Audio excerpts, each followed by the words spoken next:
Aku Monica, dan aku berumur 16 tahun. Seberapa baik kamu mengenal orang yang hidup serumah denganmu? Apa kamu tahu apa yang ia sukai? Atau kapan ia pulang kerja? Apa makanan favoritnya? Dan yang paling penting, apa kamu tahu apa yang mereka lakukan saat kamu tertidur? Aku sangat mempercayai keluargaku, meskipun aku harus mengorbankan kebahagiaan dan kesehatanku. Sebenarnya, aku malu untuk menceritakan kisahku, tapi aku harap aku bisa mendapatkan dukungan dan nasihat dari kalian.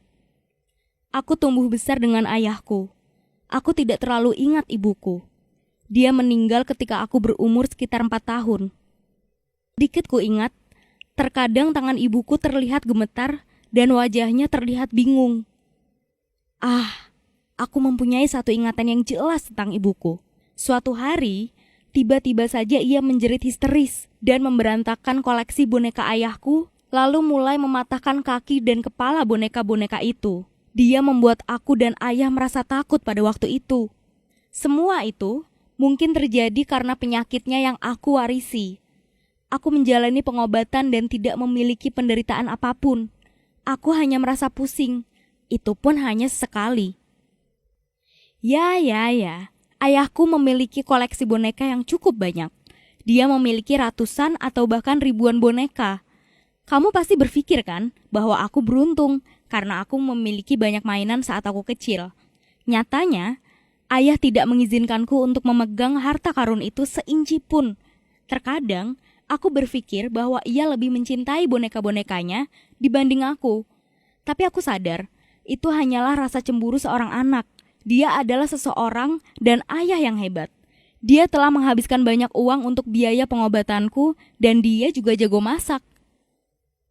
3 kali dalam seminggu ia mengatur makan malam yang luar biasa untuk kami, yaitu ayam goreng crispy, pizza, dan burger. Dia bahkan memanggang kue untukku. Belum tentu ayah lain bisa menyiapkan pesta makanan seperti ini. Tapi, apakah ia benar-benar seorang ayah yang sempurna? Tentu saja, ia punya kekurangan. Ayahku tidak pernah memberiku uang jajan dan sangat jarang membelikanku baju baru. Koleksi pakaianku belum diperbaharui selama beberapa tahun. Aku mengenakan celana yang lusuh, baju yang kependekan, dan sweater yang sudah melar. Terkadang, aku bahkan harus menggunakan pakaian bekas ibuku yang mana tidak sesuai dengan ukuranku. Caraku berpakaian sangatlah aneh. Jika di akhir semester ada kategori bahan tertawaan terbesar di sekolah, aku pasti akan memenangi kategori itu. Aku sangat iri dengan pakaian baru yang digunakan teman sekelasku. Ketika aku masih SD, aku pernah mencuri jaket milik temanku. Jaket itu terlihat sangat keren dan berkilau, dan aku tidak bisa menahan rasa ingin memilikinya. Keesokan harinya, aku harus mendengarkan ayahku yang mengomel dan berbicara tentang moral, lalu menyuruhku untuk meminta maaf dan mengembalikan jaket tersebut. Teman sekelasku masih mengingat kejadian itu dan mengucilkanku.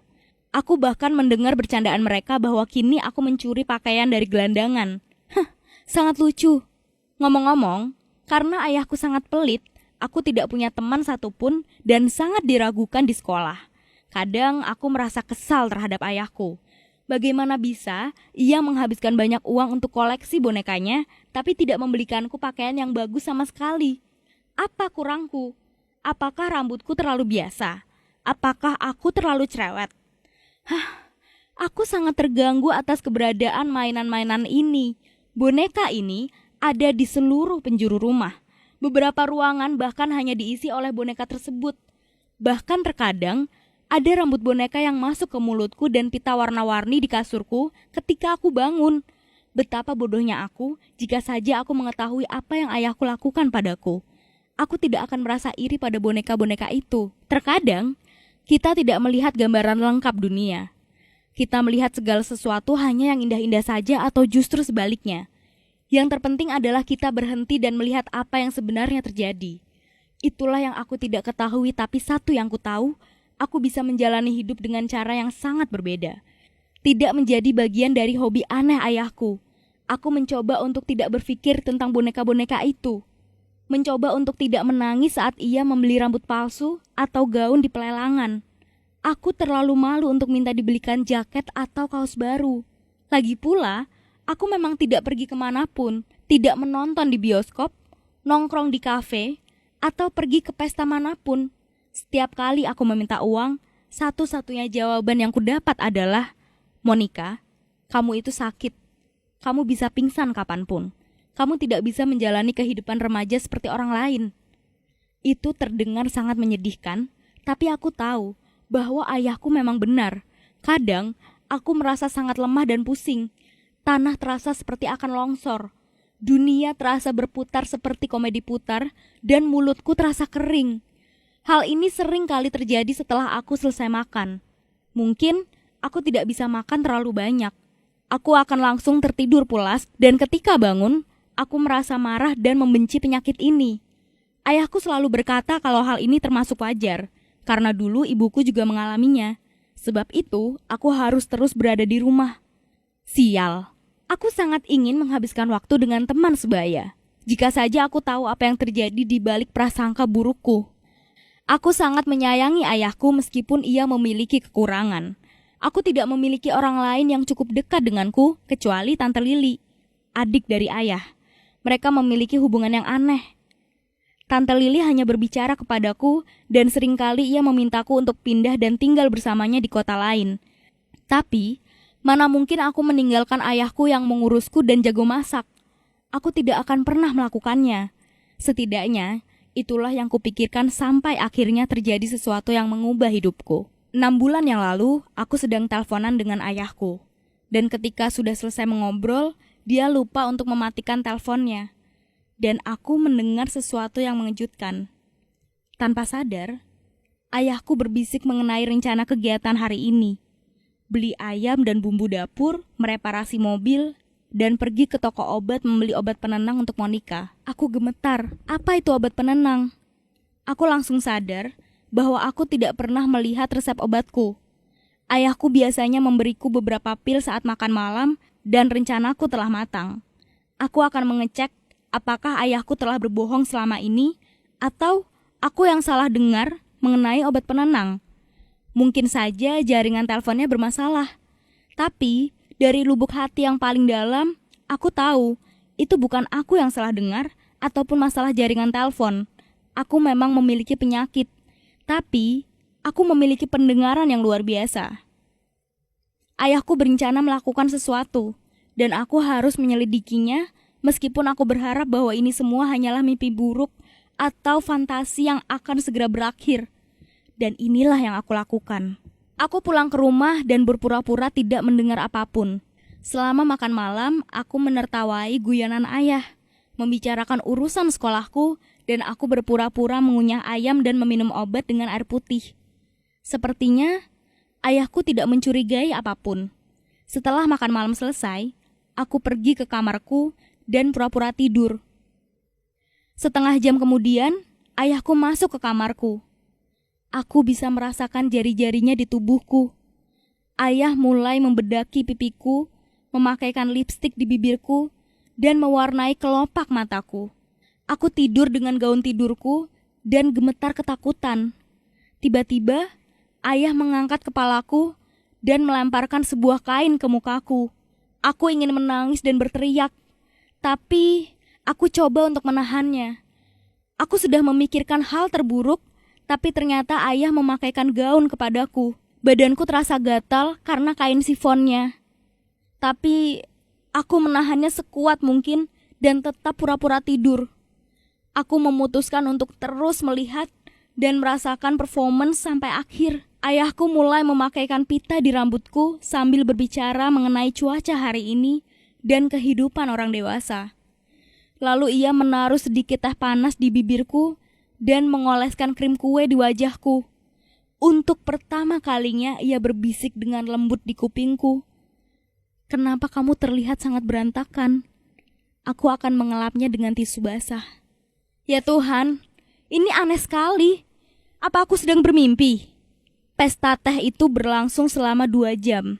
Setelahnya, ayah membersihkan wajahku, mencopot gaun, dan pergi keluar kamar. Aku tidak bisa memejamkan mataku sampai keesokan harinya, karena apa yang terjadi sangatlah menakutkan. Orang yang tinggal bersamaku dan aku panggil sebagai ayah adalah orang gila. Aku bukanlah anak perempuannya, melainkan boneka manusia yang ia koleksi dengan obat penenang. Jadi, karena itulah aku mendapatkan sakit kepala ini. Jelas bukan karena epilepsi. Bagaimana jika aku sebenarnya tidak sakit sama sekali? Aku tidak bisa bertahan di teater boneka di mana aku berperan sebagai tokoh utama. Pagi itu, ayahku pergi bekerja dan aku menelpon tanteku dan berkata bahwa aku ingin datang ke rumahnya. Ia memberikanku sejumlah uang dan aku pergi naik bis. Selama perjalanan, aku berpikir bagaimana cara aku menceritakan kejadian semalam pada tante. Akankah ia mempercayaiku atau justru akan menelpon petugas rumah sakit yang akan membawaku ke rumah sakit jiwa? Hai, apakah ini rumah sakit jiwa? Di sini ada pasien yang mengaku bahwa ia berubah jadi boneka saat malam hari. Untungnya, ketika kami bertemu, ia mengejutkanku dengan sebuah pertanyaan. Dia juga melakukannya kepadamu, Monica? Aku mengangguk dan tante memelukku. Malam itu, kami berbincang sejujur-jujurnya. Tante Lili berkata, mereka sangat miskin saat masih kecil. Orang tuanya hampir tidak mampu membeli makanan dan tidak bisa membelikan mereka mainan. Yang ayahku miliki hanyalah boneka tua milik ibunya. Dia terus-menerus memainkan boneka itu dan sangat menyayangi mereka. Ketika orang tuanya mampu membelikan mobil dan pesawat mainan, dia menolak itu semua. Ketika berumur 14 tahun, dia tetap bermain boneka dan menggelar pesta teh. Orang tuanya takut akan hal ini. Lili mengaku bahwa ia juga menemukan pita di kasurnya. Dan mungkin ayahku juga merundung ibuku. Waktu itu, kedua orang tua ayahku paham bahwa ayahku memiliki masalah kejiwaan. Tapi mereka tidak bisa melakukan apapun. Bonekanya sudah diambil paksa, disembunyikan, dibuang, bahkan dibakar. Tapi ia selalu menemukan boneka baru dan bermain dengan boneka itu sampai tidak ada orang yang peduli lagi akan hal ini. Dia sudah melakukannya selama 48 tahun. Sekarang, aku tinggal bersama tanteku dan aku tidak bisa memaafkan ayahku. Tapi aku sangat merindukannya. Terkadang aku berpikir, mungkin aku harus mengunjunginya. Mungkin kami harus berbicara, menemukan terapis yang hebat untuk memecahkan masalahnya. Sebenarnya, ia tidak melakukan hal buruk. Dia hanya memberikan teh. Namun di sisi lain, dia mengarang sebuah penyakit palsu untukku dan memberikanku obat penenang. Apakah seorang ayah yang penyayang mampu melakukan hal ini? Dia menelpon dan chat aku beberapa kali, tapi tidak aku jawab. Lalu ia menelpon Tante Lili. Tapi Tante Lili menyatakan bahwa aku akan tinggal dengannya dan rahasia ayah yang menjijikan telah terbongkar. Aku tidak tahu apa yang ayah katakan pada Tante Lili, tapi ayahku tidak pernah memaksaku untuk pulang.